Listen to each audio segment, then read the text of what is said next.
recently signed up for your programming, Steve. Really like the package.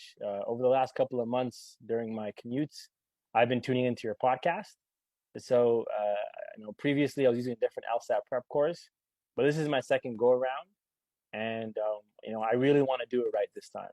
I've applied previously almost 4 years ago, haphazardly, had a lot of personal, professional stuff going on, but now at the age of 31, a mature student with three beautiful daughters, if I'm going to make this investment, I'm looking not to just have a home run, but a very consistent and thoughtful effort.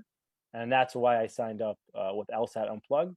And I believe I signed up for your premium package or supreme package because I did believe that I would need a few conversations with you one-on-one and some sort of frank advice, seeing that I plan to write November 13th, roughly have 4 months to prep. And I wanted to make sure with my busy schedule, I took enough time. Fantastic. Well, I'm excited to have you on board and help you rock the LSAT between now and November. So what's going on? How can I help? You got this. You got this. Yeah. I'm excited. I'm excited. So, when I first wrote the LSAT, I wrote in 2017 fall. I was finishing my graduate program. I was interning for the office of our mayor in Toronto, and I had so much going on. But this time around, like where I need LSAT Unplugged's help is, understanding like with somebody like myself who scored a sub 150, how do I, not let that output with minimal effort sort of affect my confidence? And then also, secondly, with support your programming is now that I have 4 months, taking the time methodically and making sure that I understand the concepts. After understanding the concepts, Steve, how do I then apply my comprehension, understanding of them to increase my speed by which I'm able to answer questions? So that's where I'm looking for help. And then I'll wrap up later in our conversation by giving you a bit of background on myself, and then also complement a conversation I attended with, I believe, Aaliyah and somebody else yesterday on admissions, which was very helpful. So that's where I'm looking for help, more thoughtful, practical, day by day, week to week approach, and then being able to improve my understanding and speed ultimately. Sure. Awesome. Let's do it. So know that your prep before joining the course, your program before that, whatever you got there doesn't define what you're going to do going forward. You've made a deliberate choice to radically change your prep over the next 4 months. So you've equipped yourself with a toolkit, with the videos, with the live classes. You can take full advantage of it. 4 months is plenty of time to work through whatever you need to within the course and change the nature of what you're doing. It's not just about watching videos and doing problems. It's about changing how you study, how you review in depth, how you learn from your mistakes. So you have different resources now that can serve your prep and serve your understanding so that you translate what happens untimed conceptually into the timed situations, for individual sections, full-length exams. Yeah, and to that end, is there a particular time where you suggest that one takes a full-time exam? Because I'm of the opinion currently, based on the fact that I haven't written the LSAT for almost 4 years, right? Haven't really been in tune with the materials, but I'd like to wait a series of a time or a period of time before I decide to write a diagnostic, in essence.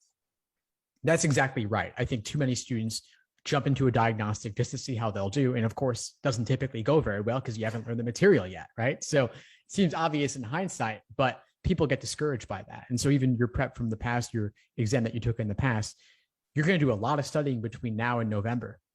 So you'll be in a radically different place 4 months from now based on working through the material, attending the class sessions, reviewing in depth. So yeah, I would say build the foundation first. Yeah. So speaking of building a foundation, I see that, and getting the data schedule and a breakdown, like you start off with ensuring that we read the orientation, that we have a full grasp of what we're being offered and how we best utilize the tools that you outlined at the start of our conversation today.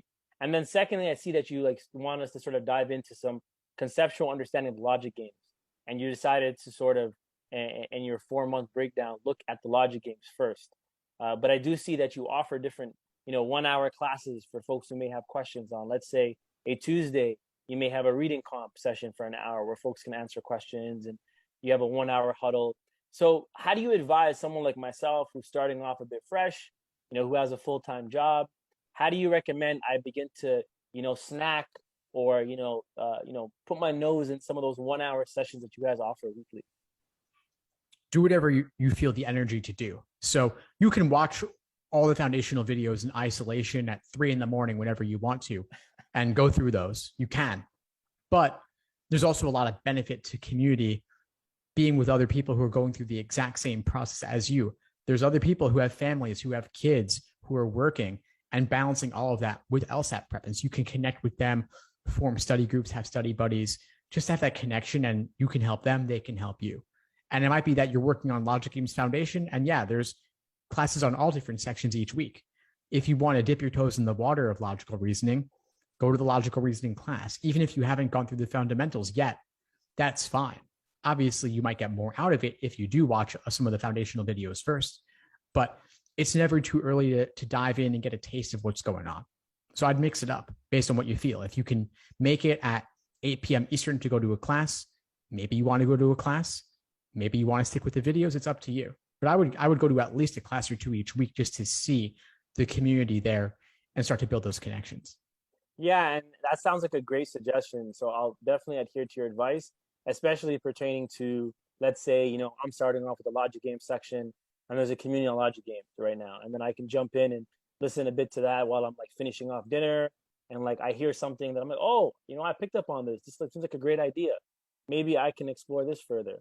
And that's what I sort of did yesterday, attending your admissions huddle that was offered, meeting that was offered yesterday, where folks could ask questions on, getting letters of recommendation and that entire process, which I found very useful. So I want to quickly, in the next sort of 5 to 7 minutes, speak about my background because I'm a non-traditional student, right? I finished my undergraduate degree at 27 after being a life science student for a few years and then not going to school and working.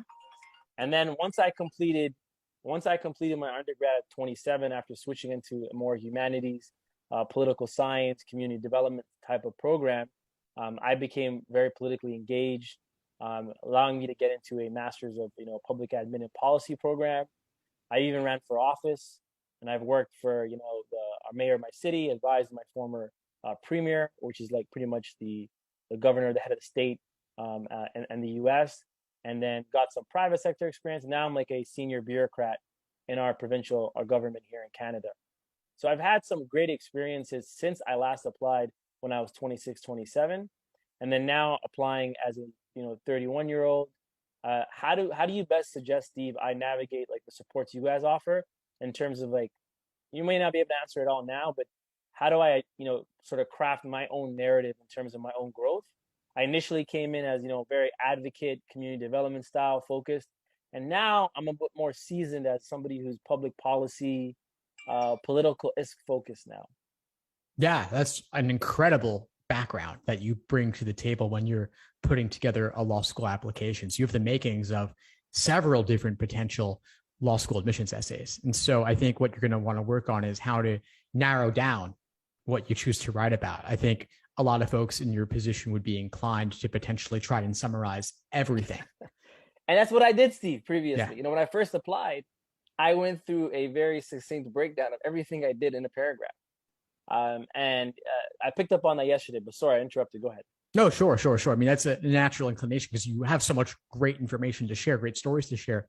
You want to share all of it, and you can share a lot of it, but there's different places for different things. So the resume can provide a summary.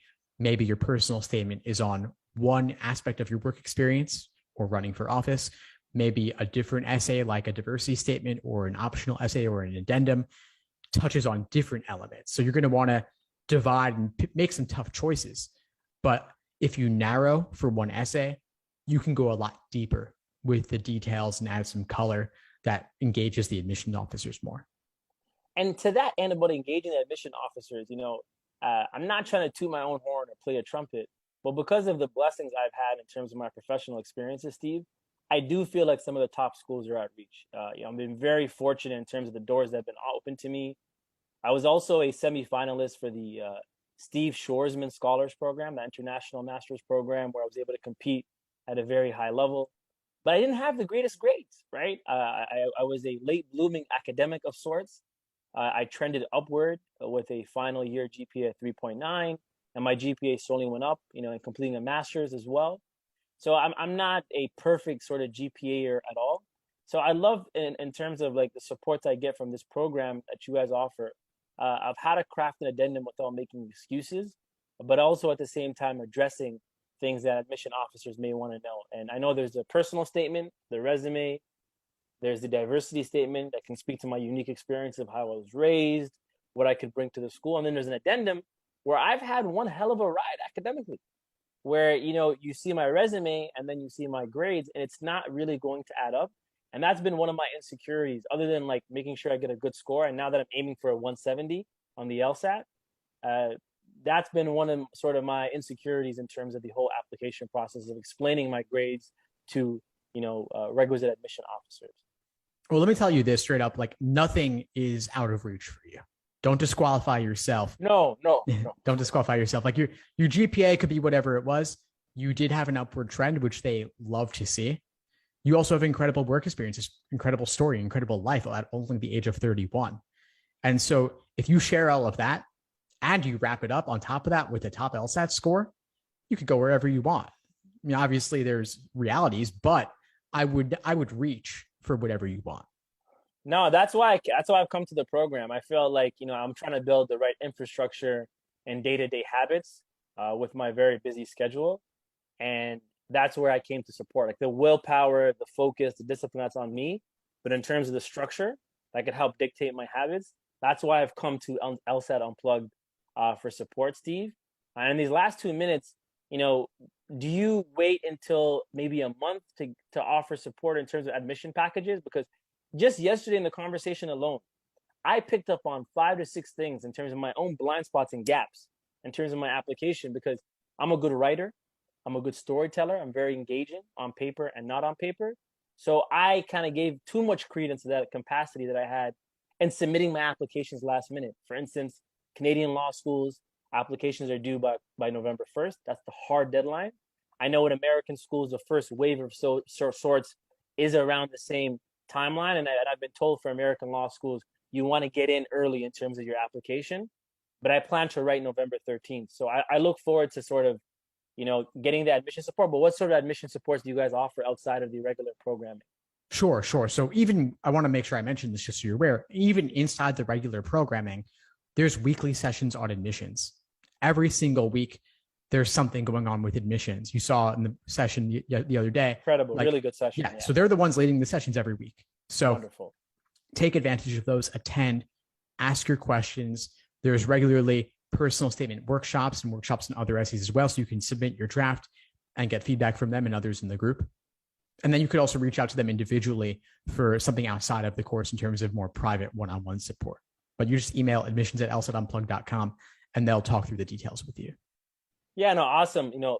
Look forward to, really sort of building out my habits in the next 4 months, and, maybe chatting with you again a month from now based on my experience.